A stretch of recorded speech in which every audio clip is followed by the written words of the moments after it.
El domingo pasado lo que estuvimos tratando es por qué creemos en la Trinidad. Hemos de entender que para nosotros el concepto de Dios es muy importante. ¿Y por qué es importante para nosotros? Pues porque así Dios lo reveló. O sea, en los 10 mandamientos, cuando Dios se expresa, lo primero que dice es: no tendrás dioses ajenos delante de mí. O sea, ¿cuántas veces no dijo el Señor a Israel: yo solo soy Dios y al lado de mí no hay ningún otro? O sea, y dice también: la gloria no la daré a otro. Porque eso es como es nuestro universo, como es nuestra existencia, como subsiste lo que Dios ha creado y la única manera que nosotros podemos tener una relación con Dios. Hubieron varios motivos por los cuales el Señor castigó al pueblo de Israel, pero si hubo uno principal fue la idolatría. El que los judíos, los israelitas, se fueran a los cultos de las naciones vecinas porque eran cultos más promiscuos, eran cultos más carnales, más enfocados en los placeres que no en cómo es Dios, en su santidad y el pacto que había entre Dios y su pueblo. Entonces, Dios eso no lo consiente. Entonces, ¿por qué estoy diciendo eso? Porque cuando nosotros, por ejemplo, miramos a la Iglesia Católica y decimos, no puede haber una comediadora, una coauxiliadora. O sea, cuando dice, por ejemplo, porque no hay otro nombre debajo del cielo dado a los hombres en quien podamos ser salvos, o sea, eso es comparable a no tendrás dioses ajenos delante de mí. O el otro versículo que leímos también, 1 Timoteo 2:5, si recuerdo bien, porque siempre me confundo de ese versículo si es primera o segunda, porque hay un solo mediador entre Dios y los hombres, porque hay un solo Dios y un solo mediador entre Dios y los hombres, Jesucristo hombre. Entonces, de la misma manera que no hay cuestión de que solo hay un Dios, de la misma manera solo hay un Salvador. Como el Señor mismo dijo en Juan capítulo 6, a este señaló Dios el Padre. Entonces, claro, no es por capricho. Cuando nosotros vemos los católicos que tienen a sus santos, el otro día oía por la radio que alguien le preguntaba, ¿qué es un santo? Y dice, bueno, un santo es una persona que está entre Dios y las personas. Y está tan cerca de Dios que puede interceder por nosotros y está lejos de las personas porque ha adquirido ese mérito que le sobra el mérito para su propia salvación. Y entonces con ese mérito que le sobra puede ayudar a otros. Y dices, perdona, eso no está en la Escritura. Entonces para nosotros es muy serio quién es Dios y quién es nuestro Salvador. Y no es por nuestro capricho, es porque la Escritura lo enseña así. Y entonces nosotros estamos llamados, como dice Judas 3, a contender ardientemente por la fe, una vez dada a los santos. Y ese contender ardientemente, seguro que alguno sabe qué palabra griega es. Y sabéis más griego de lo que pensáis, vosotros, ¿qué significaría para vosotros la palabra en griega agonizo? Agonizar. Y si, claro, esto ya no lo sabéis, pero os lo digo yo. Cuando se le pone una preposición, lo que se quiere es intensificar. Entonces, la palabra es epiagonizo. O sea, estamos agonizando en la lucha por la fe una vez dada a los santos. Entonces, por eso para nosotros es importante. Y esta mañana lo que vamos a hacer es recordar un poco algunos elementos esenciales de la Trinidad y después vamos a considerar dos herejías que creo que es bueno para nosotros saber y poder ver, porque es de nuestro mundo, no son herejías pasadas de siglos primeros y terceros, etcétera, etcétera. Bueno, entonces, en primer lugar, el domingo pasado, para aquellos que no estuvisteis, lo que vimos es por qué creemos en la Trinidad. Y entonces creemos en la Trinidad porque leemos en la Escritura que solo hay un Dios. Solo hay un Dios.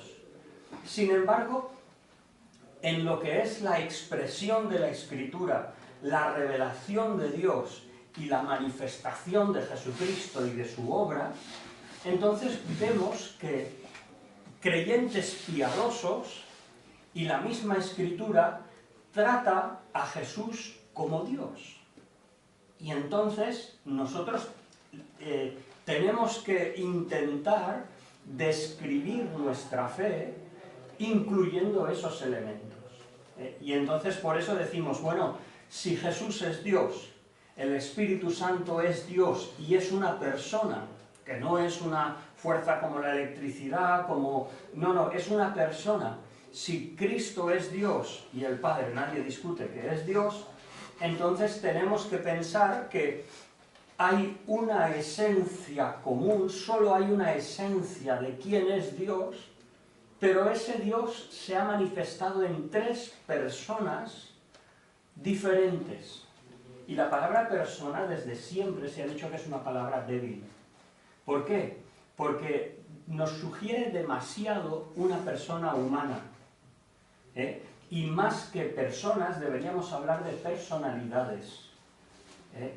Entonces, elementos esenciales de nuestra fe en la Trinidad. Primero, partimos de la unidad de Dios. He referido a ese versículo antes. Porque hay un solo Dios y un solo mediador entre Dios y los hombres, Jesucristo hombre. Entonces, en el Nuevo Testamento no hay ninguna duda acerca de que Dios es uno. ¿Os acordáis ese versículo en Santiago? ¿Tú crees que Dios es uno? Bien haces. También los demonios creen y tiemblan. Entonces, la unidad de Dios nunca se cuestiona. Ahora, la deidad de cada persona debe ser afirmada porque la Escritura lo afirma. Cuando Tomás dice, Señor mío y Dios mío, o cuando los discípulos dicen que le adoraron, Lucas 24, entonces debemos entender que Él es digno de adoración. Y solo hay uno digno de adoración y es Dios. Entonces, la deidad de cada persona debe ser afirmada. Cualitativamente son iguales. No hay ni grados ni medidas en su deidad. O sea, bueno, sí, lo diré aquí. Una cosa es la manifestación de Dios, pero otra cosa es su ser. Entonces, por ejemplo, Jesucristo, según Filipenses capítulo 2, lo dice, no tuvo el ser igual a Dios como cosa a que aferrarse, sino que se anonadó a sí mismo y tomó forma de hombre. O sea, el Señor tomó forma de hombre para vivir perfectamente y poder ser una ofrenda aceptable a Dios Padre. Pero la esencia de Dios no cambia. El Verbo fue hecho carne, pero sigue siendo Dios. Aunque nosotros, como dice Hebreos capítulo 2, aún no le demos coronado de honra y de gloria, llegará un día que Él volverá con poder y gran gloria, y todo ojo le verá. Entonces vendrá en la manifestación de su gloria. Pero todavía no vemos eso. Pero eso no quiere decir que Jesús sea un poquito menos Dios. Los testigos de Jehová una vez, recuerdo discutiendo con ellos cuando era joven, ahora ya no discuto. Sí. Pero decía, no, es un diosecillo. Sí. Pero si la Escritura dice, no tendrás dioses ajenos delante de mí. O sea, yo solo soy Dios, no hay ningún otro. Entonces, o sí o no. Punto. Otra cosa es cómo Dios se manifiesta. Bien, entonces no hay ni grados ni medidas en su deidad. O Dios es eterno, perfecto, conoce todas las cosas, etc., o no lo es. Otra cosa es que, como decimos a veces, Jesús no utilizó su deidad como el poder con que vivió su humanidad, ¿no? Sino que vivió dependiendo del Espíritu Santo, fortalecido en la palabra y como un ejemplo para nosotros. Pero Él era Dios plenamente. La Trinidad es eterna, siempre ha existido. ¿Cómo comienza el Evangelio de Juan?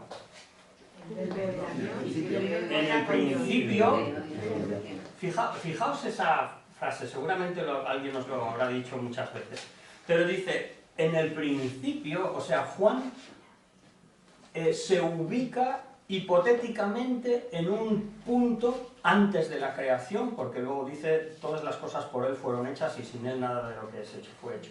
Pero se ubica en el principio y dice, en el principio era tiempo imperfecto, o sea, sin ningún principio.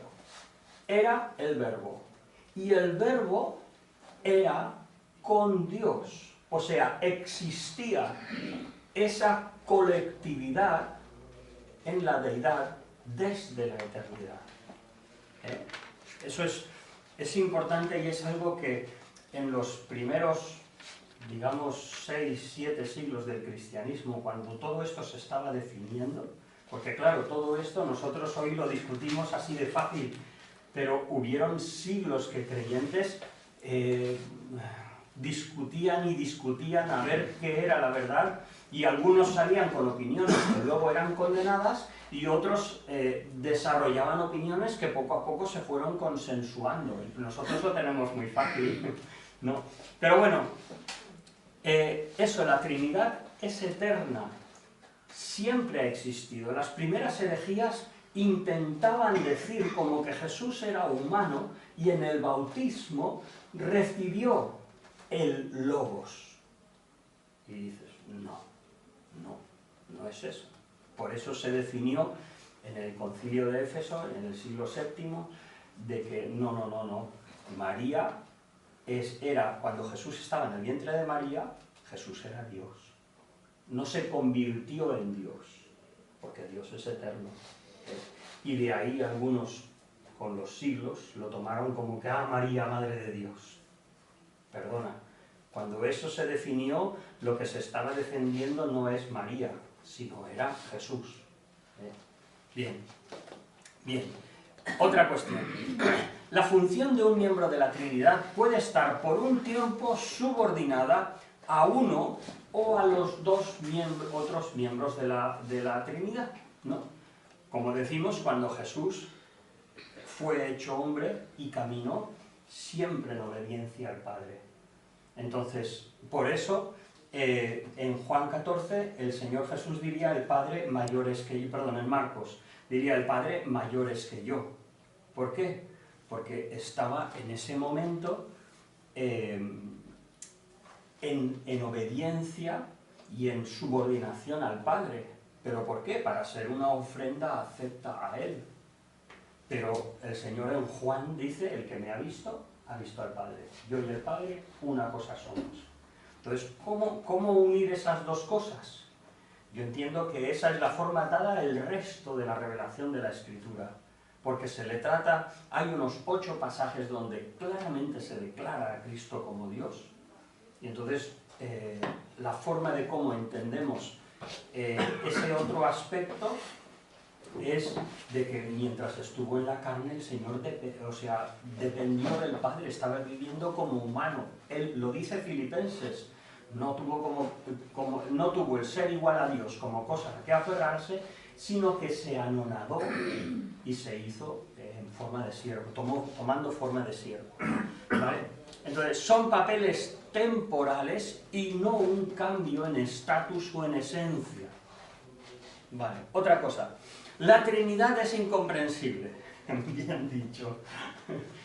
Pero, bueno, y en la eternidad nosotros seguiremos siendo finitos, o sea, no esperemos que en la eternidad vamos a entender cómo es Dios, no, seguiremos aprendiendo. Pero o sea, no lo creemos porque lo entendamos, sino porque es la única manera de dar fe a lo que Dios ha dicho de sí mismo. Y entonces por eso es que lo creemos. ¿Lo entendemos? No estamos seguros. Otra cosa que no he puesto aquí, me estaba acordando al principio, es que pensemos que cuando decimos que Dios es uno en esencia y tres en personas, no es una contradicción. Si yo dijera, esta página es una y es tres, estaría diciendo una contradicción, porque estoy hablando de lo mismo. Ahora, si digo, esta hoja de papel contiene 4 párrafos, entonces no estoy haciendo una contradicción, porque una es la hoja y 4 son los párrafos. Entonces, cuando hablamos de Dios, que es uno en esencia y tres en personas, no estamos contradiciendo, porque son cosas diferentes. Pero otra cosa y muy preciosa, y lo siento por ser tan abstracto y raro esta mañana a lo mejor, espero que no quiero adentrarme en profundidades teológicas.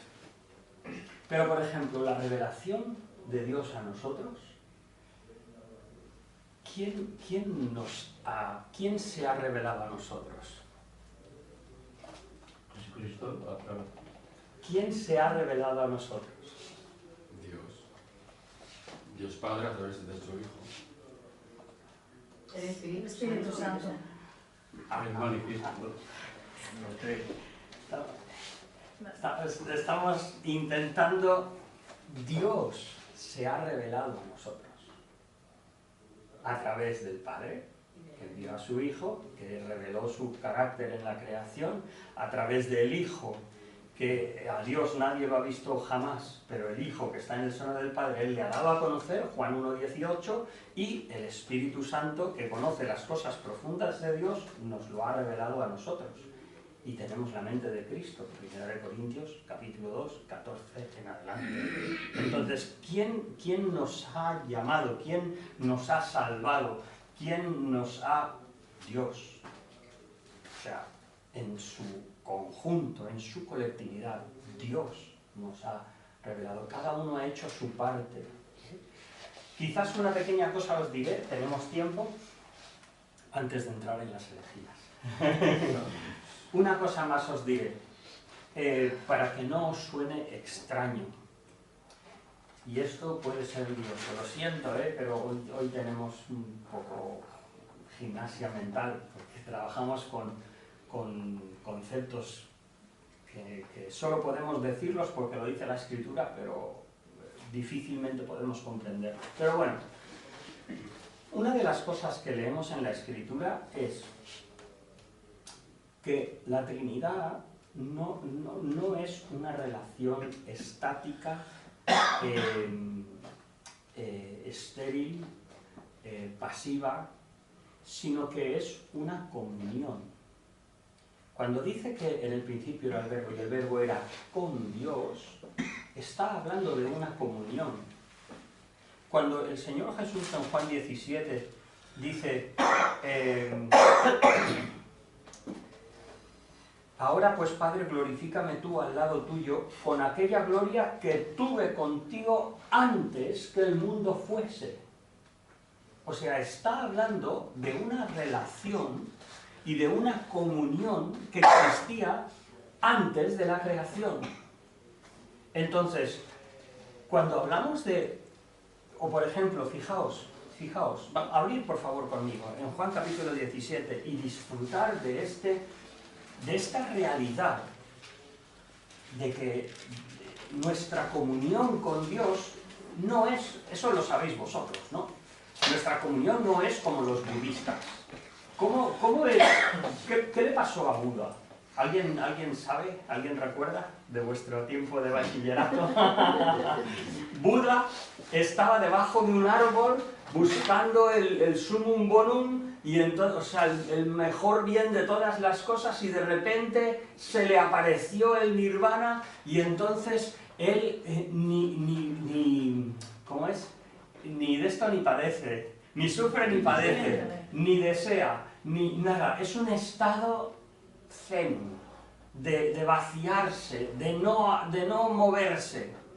Eso no es la comunión con el Señor. No.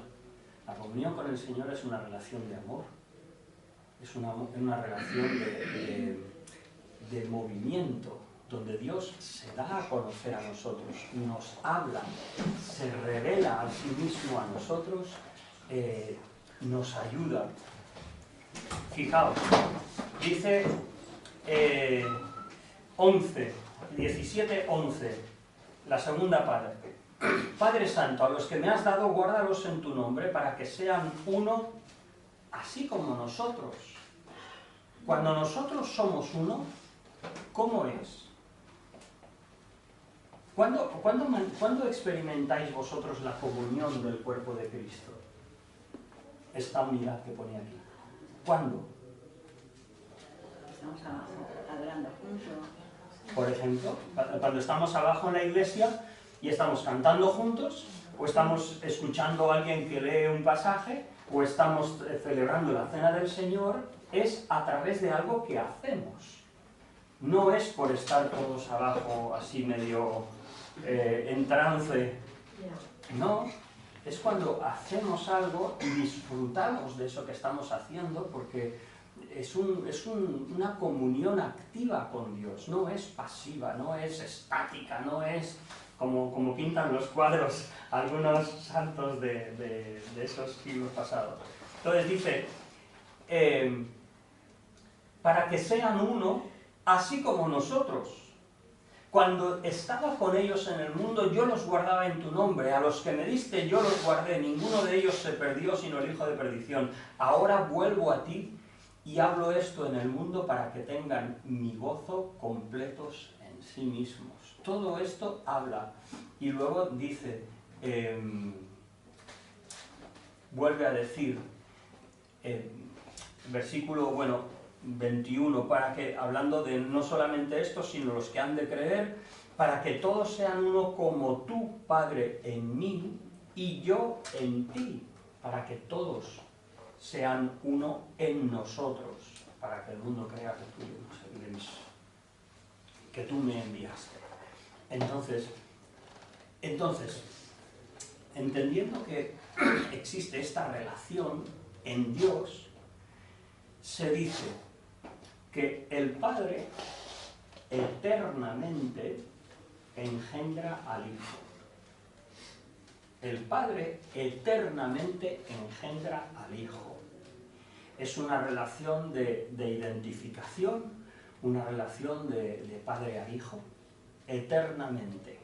Desde el siglo V de Agustín, que fue uno de los grandes pensadores del cristianismo, se tomó Proverbios capítulo 9, la personificación de la sabiduría, de Proverbios 9, como identificándolo con el Logos. Y Proverbios 9 dice, en el principio yo era engendrada, estaba junto a ti, etcétera, etcétera. Entonces, desde Agustín se toma eso como una imagen de cómo podía ser esa comunión con Dios, donde Dios engendra al Hijo y el Hijo ama al Padre. Como hemos leído en Juan 14:31, para que el mundo sepa que yo amo al Padre. Entonces, por ejemplo, Hechos en el capítulo 33 es. Mi hijo eres tú, yo te he engendrado. Exacto, muchas gracias. Dice, nosotros también os anunciamos el Evangelio de aquella promesa hecha a nuestros padres. ¿Qué promesa es? La resurrección. La cual Dios ha cumplido a nosotros, sus hijos, resucitando a Jesús, como está escrito en el Salmo 2, mi hijo eres tú, yo te he engendrado hoy. Entonces piensas, a ver, ¿qué significa engendrar? Para nosotros engendrar significa un punto, un momento donde un niño es concebido y luego nace, etcétera, etcétera. Pero es que en Dios no significa lo mismo. Y aquí es evidente, porque antes de la resurrección, en el bautismo, ¿qué dijo el Señor? Este es mi Hijo amado, en quien tengo contentamiento. En la transfiguración, ¿qué dijo el Padre? Este es mi Hijo amado, en quien tengo contentamiento, a él oíd. O sea, que era hijo de Dios antes. Pero hay momentos donde especialmente la relación se hace patente. Y uno de esos momentos es la resurrección, donde Dios, Romanos 1:5, Dios declaró a Cristo como su Hijo. ¿Qué quiere decir? Que manifestó al mundo que era el Hijo de Dios, porque venció la muerte. O sea, no resucitó para volver a la vida, sino resucitó finalmente. O sea, la transformación completa y absoluta de su cuerpo para jamás volver a cambiar. Entonces, dice aquí, hoy yo te he engendrado hoy. Entonces, todo eso es para explicar la palabra engendrado. Si alguna vez la encontráis en la Biblia referida a Dios y hacia su Hijo, no entendáis que es como nosotros, que desde la resurrección es que Jesús es Hijo de Dios. No porque antes el Padre ya había llamado al Hijo. Pero cuando habla de... esa es la relación que el Padre tiene hacia el Hijo, en el sentido de identificación, en el sentido de expresar su obra, de... eso, no más, no sé qué más decir porque no nos dice más la Escritura. ¿Y cómo responde el Hijo al Padre? En amor, en obediencia. Yo hago siempre lo que le agrada al Padre. Y lo mismo, Dios envía el Espíritu Santo, el Padre lo envía y lo envía el Señor Jesús.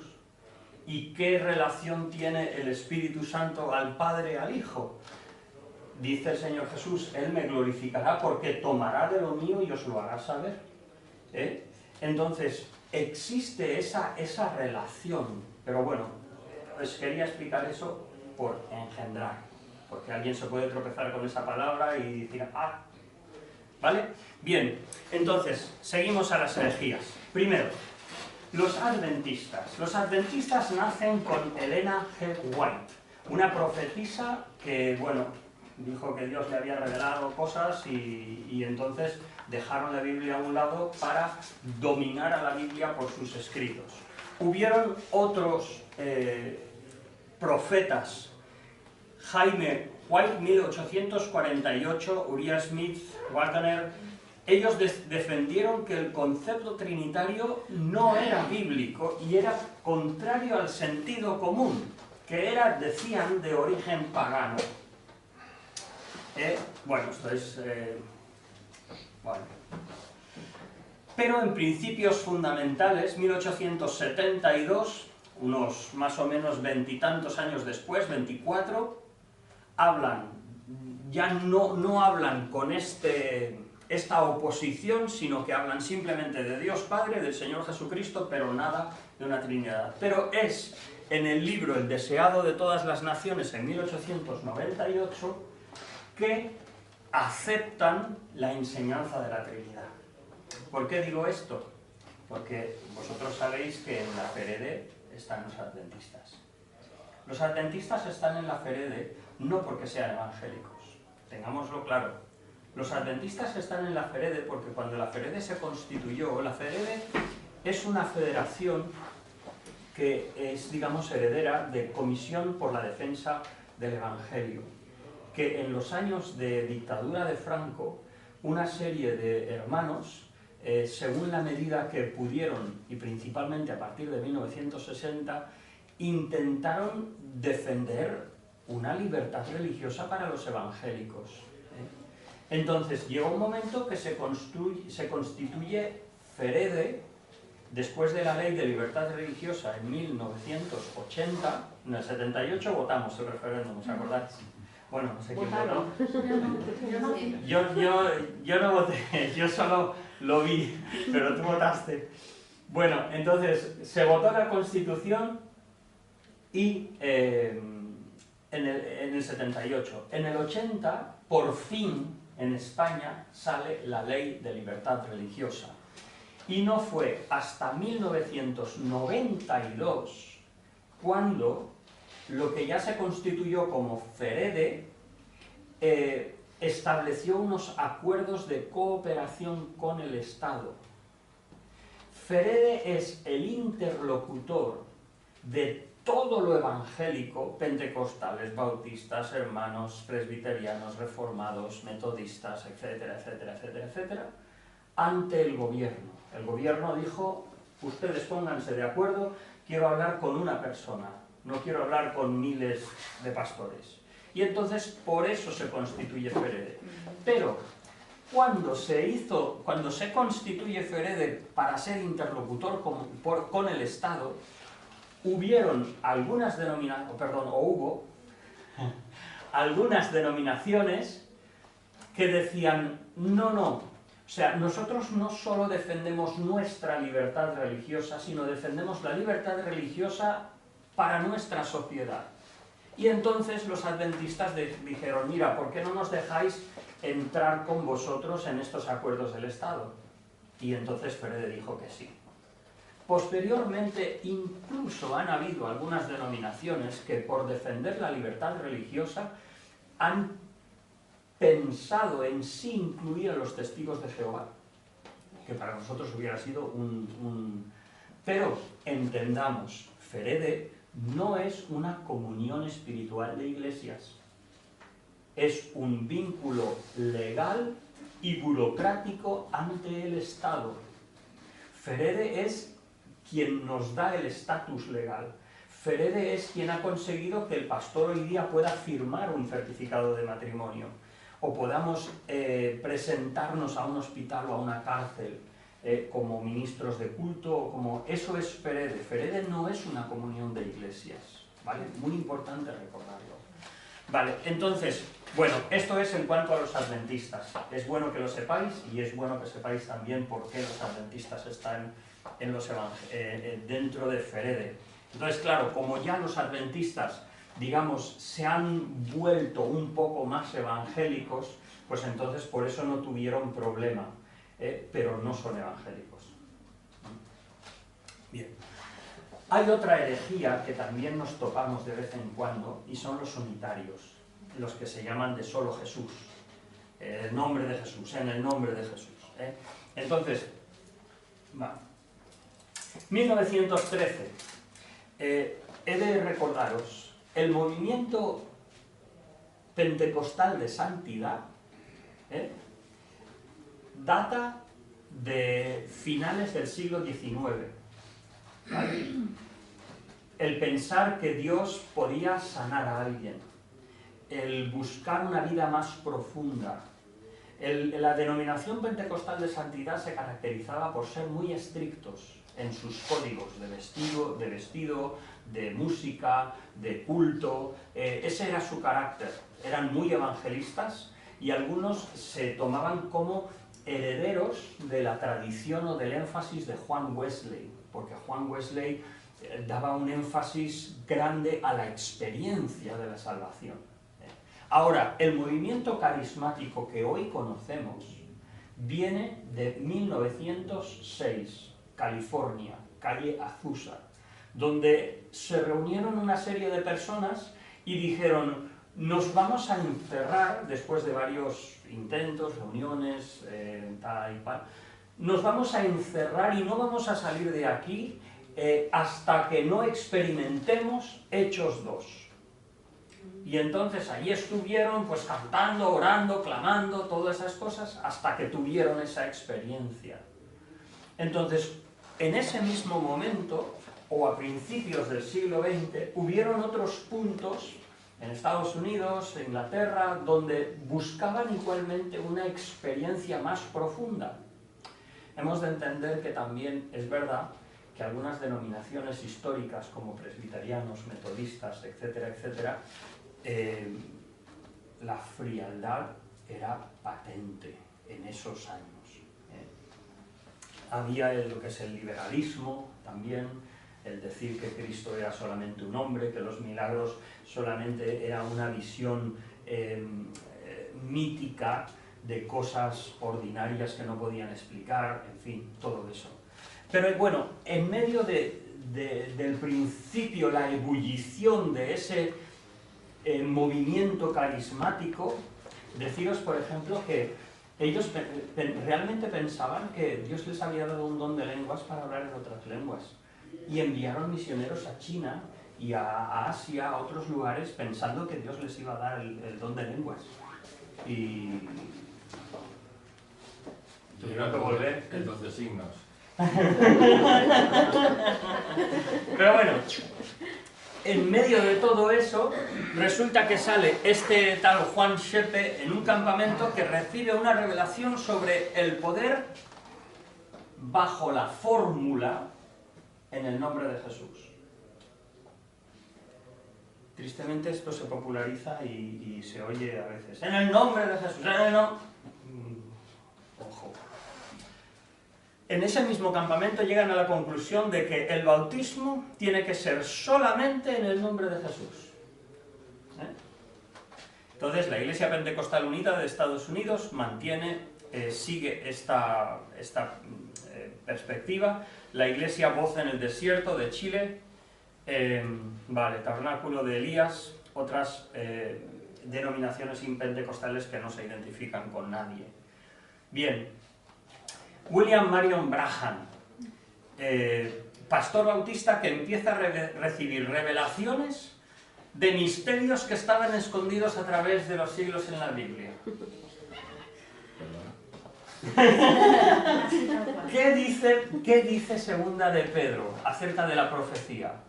Porque ninguna profecía es de revelación en particular, ¿no? eso, de interpretación privada. Pero bueno, este dice, no, Dios me ha dado algo que nadie lo ha entendido, soy yo ahora. Vale. En él decía que se cumplían estas profecías. Bien. Él entendió que Dios era uno, pero que era el mismo, era la misma persona. Jehová es la misma persona que Jesús, y Jesús es la misma persona que el Espíritu Santo, no son tres personas. Que el pecado entró en el mundo por la relación de la serpiente con Eva. Tremendo. Tienen un proselitismo muy celoso. Ellos, yo donde he estado, en Pamplona y en Logroño, han ido a las iglesias evangélicas a buscar a creyentes para decirles, no, nosotros somos mejores, tenemos más entendimiento, vente con nosotros. Así. Crecen a través de divisiones. Énfasis en revelaciones, experiencias espirituales. Bien. ¿Qué dicen las Escrituras al unitarianismo? Importante. ¿Es algo que no tiene importancia? Sí, tiene muchísima importancia.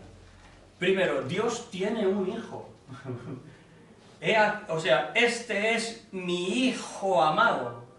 O sea, no soy yo. Este es mi hijo amado en quien tengo contentamiento. A él oíd. Hay una separación clara de dos personalidades. Salmo 2, 4, 12, Proverbios, Juan 1, 18. Juan 2 es lo que hemos leído. Tú eres mi hijo, yo te he engendrado hoy. O Juan 1, 18, que dice, a Dios nadie le dio jamás. El unigénito que está en el seno del Padre, Él le ha dado a conocer. Dos personas. Dios tiene un hijo. Jesús habló de la Trinidad. Juan 14, 23 al 26, lo que hemos leído antes. Estas cosas os he dicho estando con vosotros, pero el Consolador a quien el Padre enviará en mi nombre, Él os enseñará todas las cosas y os recordará todo lo que yo os he dicho. Ahí aparece el Padre, el Espíritu y el Señor Jesucristo. El Señor habla de su Padre. ¿Qué sentido tendría si fuesen lo mismo? ¿No? En fin, el Espíritu, lo mismo. Os conviene que yo me vaya porque si no, no vendría a vosotros el Consolador, a quien yo enviaré. Él no hablará de sí mismo, porque tomará de lo mío y os lo hará saber. Entonces ahí entendemos que son dos personalidades, dos personas diferentes. Bien, vale. La relación del Padre con el Señor Jesucristo. Hebreos 3:1. Por tanto, hermanos, considerad al apóstol, vamos a leerlo. Me faltaba una palabra ahí. Por tanto, hermanos santos, participantes del llamado celestial, considerad al apóstol y sumo sacerdote de nuestra profesión, Cristo Jesús. ¿Qué significa apóstol? Enviado. ¿Por quién? El Padre. Por el Padre. Eso es. Entonces Jesús nos envía a sí mismo. Entonces, eso nos habla de una relación entre el Padre y el Señor. Juan 3:16.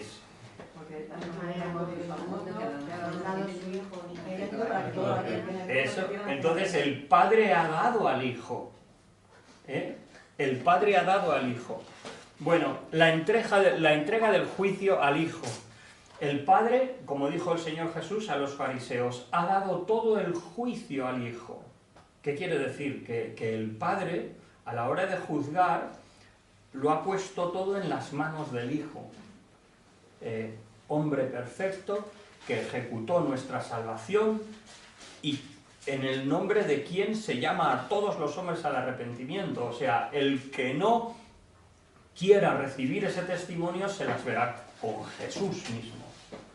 Tremendo. Pero eso, el Padre entrega el juicio al Hijo. Entonces vemos dos personas. El mensaje del que le envió. Yo no digo nada de mí mismo. El Padre que me envió, digo sus palabras.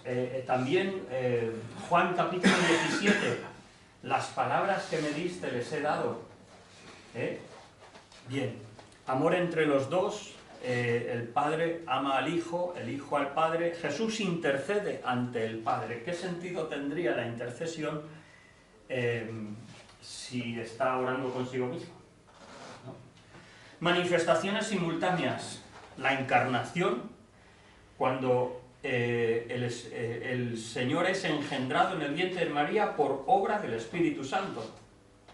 Entonces, el bautismo, lo hemos visto. Jesús es bautizado, el Padre está hablando de los cielos y el Espíritu viene en forma de paloma.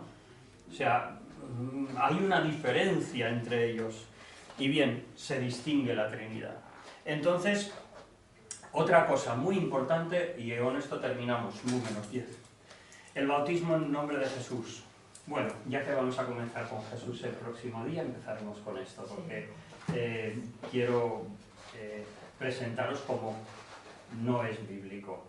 Hablar en el nombre de Jesús como una fórmula. Como una fórmula no. ¿Cuál es la fórmula? El Padre. Eso, bautizándolos en el nombre del Padre. Eso sí es una fórmula. Pero en el libro de los Hechos aparece bautizándolos en el nombre de Jesús, bautizándolos en el nombre del Señor Jesús, o bautizándolos en su nombre. Entonces no es una fórmula. Pero bueno, veremos más el próximo domingo.